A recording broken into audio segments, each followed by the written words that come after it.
Gaming Bolt presents 15 things you need to know before you buy Marvel vs. Capcom Infinite.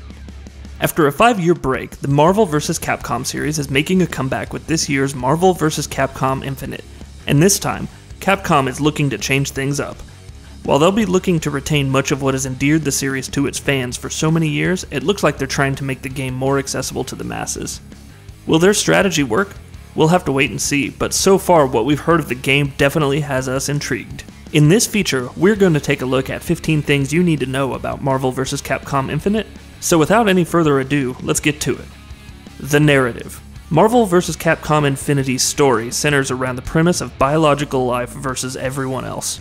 Sigma and Ultron team up, believing that biological life is useless and doesn't deserve to exist, and together, using the reality and space infinity stones, they fuse into one single being called Ultron Sigma. That definitely sounds like a very interesting basic premise for a story, and of course, story is going to be quite important to Infinite. Infinity Surge. The Infinity Stones are obviously going to be quite important in Marvel vs. Capcom Infinite, but not just in terms of the narrative itself, also as a gameplay mechanic. Infinite is going to feature a new gameplay mechanic called Infinity Surge, in which players will be able to use the Infinity Stones, which will grant characters temporary stat boosts, abilities, and powers, and these will vary depending on which stone has been selected. 2v2 fights.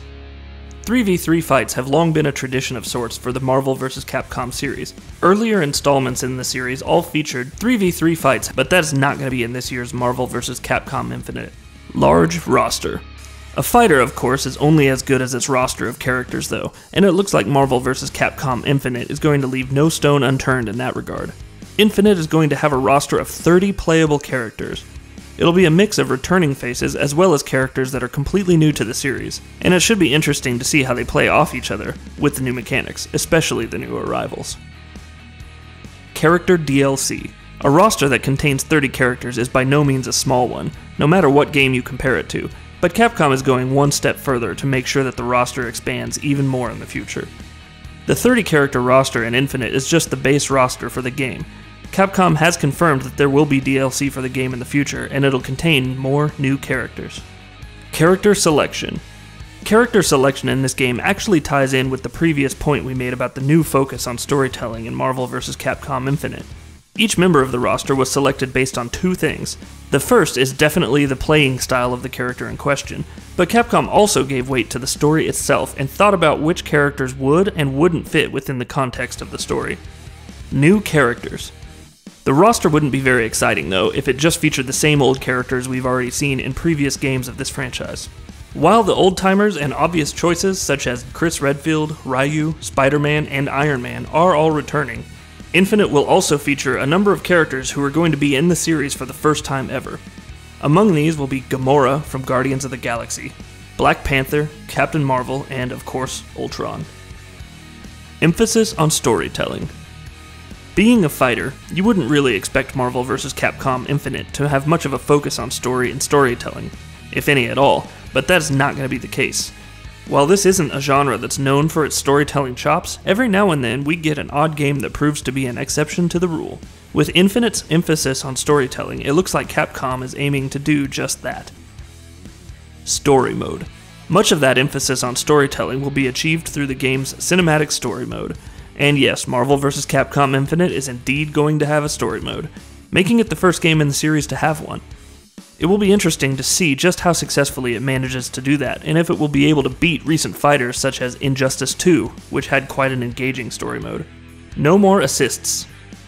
While previous games in the Marvel vs. Capcom series used to allow players to have their off-screen team members perform assists with supporting attacks and other moves, that will no longer be the case in Infinite. The assist system has been removed from the game entirely, and while some people might cry foul at this removal, it has been replaced by something else. A new system called Active Switch. Sure, you can no longer use assists through your off-screen characters, but the Active Switch mechanic brings them into play in other ways.